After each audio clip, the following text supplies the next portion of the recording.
जोर है ज़ल्मी का, and I think that this is something that really needs to continue. It needs to kind of give them confidence. उनके entire batting order के अंदर भी मुझे लगता है कि अभी भी शायद साइम के लिए परेशान कौन है अगर हम दूसरी तरफ बात करते हैं. I think but for Babar to kind of emerge victorious alongside his team and the kind of जिस तरह से उनके बॉलर्स खेले हैं आज, जिस तरह से उन्होंने उनको अप्लाई किया है, थोड़ा सा एक मेरा रिजर्वेशन हमेशा ये रहता है.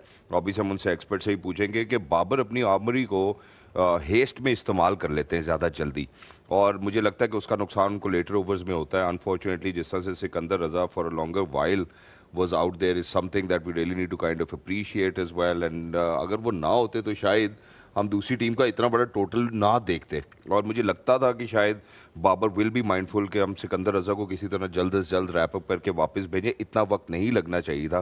That's exactly what I would want to ask as well. लेकिन जब लाहौर कलंदर की बात करते हैं, फॉर देम वो एक तो आज बात हुई थी, थोड़ी सी तवील बात थी, वो ये थी कि प्लेयर डेवलपमेंट जो है लाहौर कलंदर्स की, वो उसको बड़ा अपना क्राउन समझते हैं, और नईम को वो इसलिए कैरी भी कर रहे थे. बट अनफॉर्चुनेटली आज नईम नहीं नजर आते, आसिफ नजर आते हैं. शाहीन से जब सवाल पूछा जाता है यार, करेंगे मैच के ऊपर भी एनालिसिस, क्योंकि इतनी बारीक आज तो मुझे गेस्ट ही लग रहा है कि मैं गेस्ट हूँ. आप इतने जज्बाती हो गए ना जीतने के बाद. बट अभी फिलहाल अगर सुहेल आपसे क्विक कमेंट भी हम लें about the win, Peshawar Zalmi will be very pleased, क्योंकि उनके भी अभी तक की कैंपेन कभी अच्छी कभी हॉट एंड कोल्ड टाइप जारी थी. तो good win for them, 7 wickets. या बट वो लाहौर कलंदर की वो अर्श और फर्श वाली फ्लाइट उन्होंने मेरे ख्याल में गलती से फर्श वाली ले ली. चाहे वो अर्श वाली टिकटें लेना चाह रहे थे, लेकिन फर्श वाली ले ली, और साथ हमें भी वो उन्होंने अपने साथ डबोया. बट चले खैर, good game for Peshawar Zalmi. सबसे अच्छी चीज़ अगर आज Peshawar Zalmi as a team या एज ए मैनेजमेंट खुश होगी तो इस बात पे कि उनकी बॉलिंग ने उनके लिए मैच जीता है. क्योंकि शुरू में दे स्ट्रगल्ड जो, और बॉलिंग की फॉर्मेशन लाइनअप में वो उनको, और देन अलजारी जोसेफ जिसके ऊपर मैंने भी बात की, सना ने भी बात की, वो पहले कुछ मैचेस में इन फॉर्म नज़र नहीं आए, और आज उन्होंने मैच जितवा दिया. So he showed why he's there, and that's how you go about the business, right? आपके अगर 1-2-3 मैचेस, और specially if you're a foreigner, आप एज ए प्रो खेल रहे हैं, तो फिर आप 2-3 मैचेस के बाद जब इस तरह की परफॉर्मेंस देते हैं तो आई थिंक आप अपनी प्लेस को जस्टिफाई करते हैं. तो ओवरऑल आई थिंक कि बहुत अच्छी मुझे टीम एफर्ट नज़र आई. बॉलिंग में कहूँगा तीनों बॉलर ने स्टार्टेड विद लुकवुड. जिस तरीके से नया बॉल स्विंग हुआ उस दिन भी बात हुई थी कि जब एज ए स्विंग बॉलर आपको सूटेबल कंडीशन मिलती हैं तो फिर आपको कोशिश करनी चाहिए कि वो दिन फिर आपका ही हो. You don't just let it go.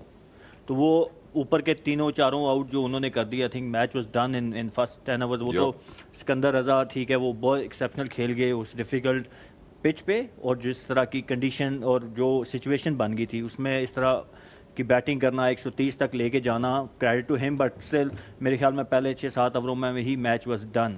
Exactly. और वो मेरे ख्याल हम वही बात करते हैं, आगे तफसील में ज़रूर करेंगे. मैं ज़रा सना की तरफ बढ़ना चाहता हूँ. सना, आपसे हम ज़रा प्रिसाइजली लाहौर कलंदर के हवाले से बात करना चाहते हैं. आपको क्या लगता है कि लाहौर अनफॉर्चुनेटली, और बेशक पेशावर टॉस जीता, कल आप दोनों ने भी यही कहा था कि win the toss and field first, and I think that was a good call for Peshawar Zalmi. Other than that, how do you see Lahore Qalandars showing us this domino effect, एक के बाद एक विकेट लूज करे? Was it bad shot selection, और was the pitch too difficult in the early overs? I think Lahore को support fully हर दफ़ा करना इसलिए मुश्किल रहता है क्योंकि इतनी डिफरेंट इनकी स्ट्रैटेजी होती है. Out of the box thinking करते करते वहाँ पर भी करनी शुरू कर देते हैं जहाँ रिक्वायर्ड नहीं है. अब आसिफ अली को ओपन कराने की बैटिंग की मुझे बिल्कुल समझ नहीं आई कि उसके पीछे क्या परफॉर्मेंस थी.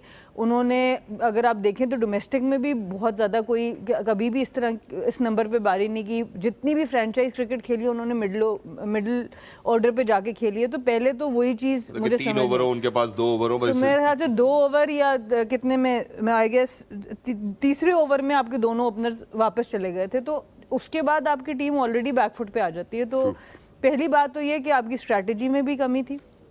दूसरी चीज़ ये है कि, और ये स्ट्रैटेजी यहाँ तक नहीं है, ये सिकंदर रजा की अगेन मैं 1.5 सीज़न से बोल रही हूँ कि उनको इतना अंडर यूटिलाइज किया जा रहा है. उसका रीज़न मुझे नहीं पता कि क्या है. आज भी बहुत नीचे बारी करने आए और उनके जाने के बाद 1 ही रन बन सका टोटल में. तो आप एक ऐसा प्लेयर जो आपको मैच अगर वो और थोड़े 5 ओवर पहले आए या 3 ओवर पहले आए तो मे बी 20-30 रन का वो फ़र्क डाल सकते हैं.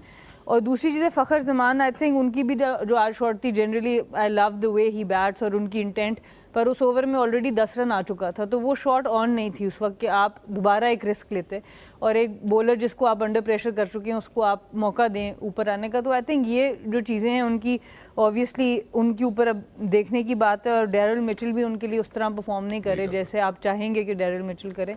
तो ये सब चीज़ें ऑब्वियसली जब इकट्ठे एक दिन पे आ जाती हैं तो फिर ज़रा प्रॉब्लम ज़्यादा हो So जाती है। let's take a good look at the match summary as well. And so I think obviously Lahore batting first, ladies and gentlemen, wasn't really a great sight for people in Gaddafi Stadium in Lahore, where it was Fakhar Zaman early on, only with 10 runs. And not just that, I think I'll have to come straight towards Sikandar Raza, because that was the only optimistic visual that we were able to see in Gaddafi Stadium, Lahore, with 52 of 37, 5 fours and 3 sixes. On the other hand, I think I would want to kind of speak about Peshawar Zalmi over here more, because unfortunately, if we are to kind of speak about double figures after 52, there's only a 16 in Lahore Qalandar. So moving on to Peshawar Zalmi, where unfortunate for Saim Ayub, but Babar Azam made sure that he's going to stick through and take his team along with 56 of 42 with 7 fours. Tom Collar Cadmore unfortunately could not perform. Mohammad Haris with another 20, and there's Hussain Talat, which obviously looks like that he's a Kafiyat. Why not? I think that the way that he's actually playing. Please don't make me wrong. But yeah, I think bowling के ऊपर भी बात हो चुकी है, and then towards the end, it was Peshawar Zalmi winning by 7 wickets. अच्छा, 2 matches, एक पेशावर ज़ल्मी जीता 120 से, एक जीता है 7 विकेटों से। ये भी खुला तजाज नहीं है कि या तो जीत नहीं रहे, जीत रहे तो 120 से या 7 से, ना करीब आ रहे हैं ना करीब आने दे रहे हैं। ये वैसे अभी तक हमने जो उस दिन भी बात की थी कि पीएसएल में शायद इस सीजन में कुछ उन्होंने वो जब बनाते हुए कोडिंग करते हुए कुछ रखा है कि कोई भी मैच करीब के नहीं हो रहे हैं, या तो टीम्स जो हैं वो बड़े बड़े मार्जिन से मतलब विकेट से चेज कर रही है, कंफर्टेबली टीम्स जीत रही हैं, नेट रन रेट को बूस्ट भी मिल रहा है या फुल तबाह भी हो रहे हैं नेट रन रेट। बट खैर, हम अभी जो सना आपने बात की सिकंदर रजा की, आज अच्छी फॉर्म में भी नजर आए वो, और आज उनका बर्थडे भी था और फिर भी उनको यूटिलाइज नहीं किया गया, नहीं दिया गया उनको बर्थडे पे गिफ्ट, उनको गिफ्ट नहीं दिया। देखिए, एक तो पार्टी नहीं देंगे आज वो किसी को भी, एक तो बैटिंग पे वो पिछले सीजन भी इसी तरह लेट आते रहे, दूसरा आप 128 का टारगेट 129 का टारगेट डिफेंड कर रहे हैं, और ही इज़ नोन कि वो विकेट्स बहुत ज़्यादा ले सकते हैं, और बाबर स्पिन पे स्ट्रगल भी करता है। तो आपने मैक्सिमम फास्ट बॉलर्स लगाए रखे, और गालिबन 15वें या 16वें ओवर में पहली दफ़ा आते हैं सिकंदर रजा बॉलिंग कराने। बैटिंग में भी शाहीन प्रमोटेड हिमसेल्फ टुडे, और वो सिकंदर रजा से भी पहले आए, सैम बिलिंग्स के बाद 6 पे शाहीन आज आए। एंड लाहौर कलंदर्स की जो सिचुएशन थी, आई मीन अंडर 6 overs में they were 35 for 5 in the first in the power play. So ऐसे सिचुएशन में as a captain Shaheen thought कि this would be a reasonable thing to do. How do you look at it as a captain? देखिए, आप as a captain हर एक का दिल चाहता है to lead from the front, इसमें कोई बुराई नहीं है। उससे बेहतर है कि आप छुपें, इससे बेहतर है कि आप सामने आएँ और रिस्पॉन्सिबिलिटी लें। लेकिन एज अ कैप्टन जो प्राइमरी रिस्पॉन्सिबिलिटी जो मुझे लगती है, जो मेरा स्टाइल ऑफ कैप्टनसी है, वो ये होती है कि you utilise the potential of your players to the maximum. So उसको करने में अगर आप कामयाब नहीं होते तो आप एक अच्छी बड़ी टीम नहीं बना पाएंगे। तो सिकंदर रजा जिस तरह का प्लेयर है, अगर वो पहले आते और शाहीन बाद में आते तो आई थिंक मुझे कोई एतराज़ ना होता। लेकिन वहाँ पर ऑब्वियसली उनकी शाहीन की अप्रोच ये है कि मैंने अटैक ही करना है, तो मैं वापस अटैक बॉलर्स के ऊपर ले लूँ। कुछ 2 शॉट्स के लिए वो कामयाब हुए, but Sikandar Raza has lots of experience even with the tail, batting with the tail. जिस तरह से उन्होंने हर बॉलर पे अटैक किया, राइट एरियाज़ में किया, लेग स्पिन को बहुत ज़बरदस्त खेला। तो ओवरऑल वो जो एक्सपीरियंस है अपना सारा, फास्ट बॉलर्स पे भी बहुत अच्छे हैं, स्पिनर्स पे भी बहुत अच्छे हैं, और ये जो 50 होती है टेल एंडर्स के साथ बनानी, ये बहुत मुश्किल होती है, स्पेशली इन T20 क्रिकेट। तो I think hats off to him, बहुत excellent, it was an excellent innings. Exactly, and where credit is due, it's due as well. So Sikandar, first of all, happy birthday to you, and you've done a phenomenal job. Thank you so much for coming down to Pakistan, representing Lahore Qalandars and scoring a 50 for them when nobody could actually score. मैं इसी के साथ इसमें ना मुझे थोड़ा सा credit उस साइंसदान को भी देने दें जिसने आसिफ अली को ओपन कराया है।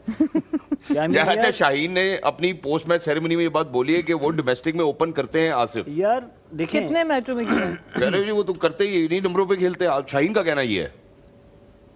मैंने तो कभी नहीं देखा उनको। मैंने भी I mean he is known for his तो शाहीन डोमेस्टिक खेलते कब है? Lower middle order power hitting. Pakistan team में उनका रोल 6-7वें नंबर पे एज ए फिनिशर रहा।